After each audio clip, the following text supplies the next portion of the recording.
New to Formula One and you're struggling to choose your favourite driver? Don't worry, I've got 3 ways to help you make your decision. For people that are on the fence and deciding why it might be important to pick a driver, I can only say that it adds excitement to the races. It keeps you more on the edge of your seat when you have a driver that you follow.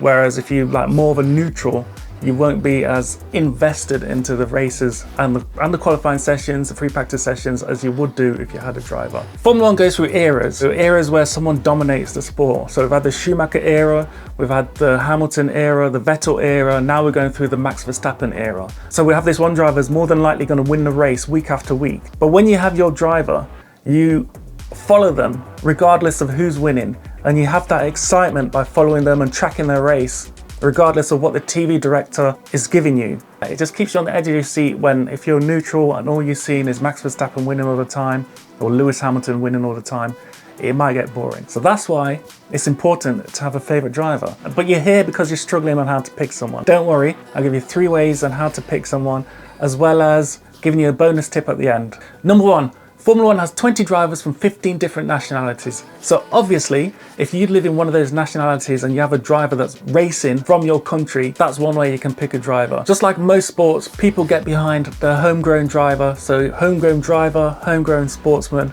So if you have a driver that's from the same country as you, then that's a way you can pick a driver to follow. As well as that, there's 10 teams that represent 7 different nationalities. So if there's a driver that you don't want to follow that's the same nationality as you can pick a team that's the same nationality as you, and then you can pick a driver within that team. The second way is personality. So I'd recommend to get to know the drivers. Follow them on social media, look them up on YouTube. When you watch the race, don't just watch the race. Try and watch some build up before and after the race, so you can see them in interviews, you can see them in like profiles and segments when they talk to the presenters. So get to know the drivers that way, and then you'll naturally gravitate to a driver with a personality that you like. So that's personality off the track. But there's also personality on the track. For me, one of my favourite drivers is Fernando Alonso, and one of the reasons I do like him is this driving style.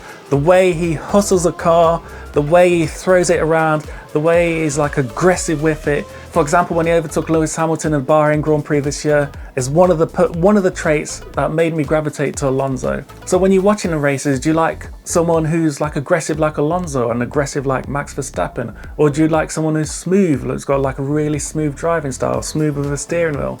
That's another way to gravitate towards a driver. And the third thing to consider is, would you like a driver to be winning? Would you like to be following the drivers at the front? Or are you happy to support someone who's a bit of a trier? Someone who tries really hard but isn't as naturally gifted as, say, Max Verstappen or Lewis Hamilton. If you do want to pick a driver that's got the best chance of winning, then you have to stick with the top teams. So that's obviously Red Bull, Mercedes, Ferrari, and currently at the moment Aston Martin. And then within those teams, you have to look at who's the best driver out of the 2. So on the Red Bull, it's obviously Max Verstappen. On the Ferraris, it's Charles Leclerc. On the Aston Martins, it's Fernando Alonso.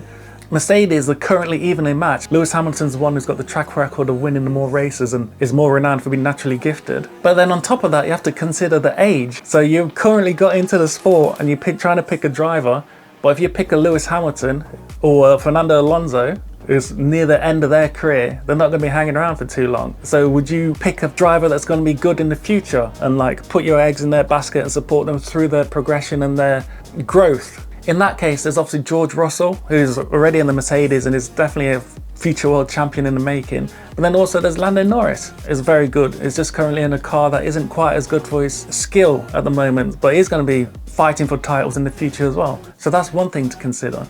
There's lots of things to consider, lots of things to go through. It's down to you to decide who you like the most and who you lean towards the most. It's just getting to know the drivers. And the bonus tip is to try and watch a series called Drive to Survive. It's on Netflix. Drive to Survive is 5 series long and it goes behind the scenes of the drivers and the teams. It's dramatized a little bit, so it's not 100% accurate, but it's still a very good way to see the backstory of some of the drivers, get to know some of the teams, get to know some of the team principles. That could be a way for you to like a team and then suddenly decide to like a driver, and get to know the drivers, the teams, and know people more. I plan to make more videos for newcomers going forward. If that's something that interests you, please do subscribe. Thank you for watching and enjoy the race.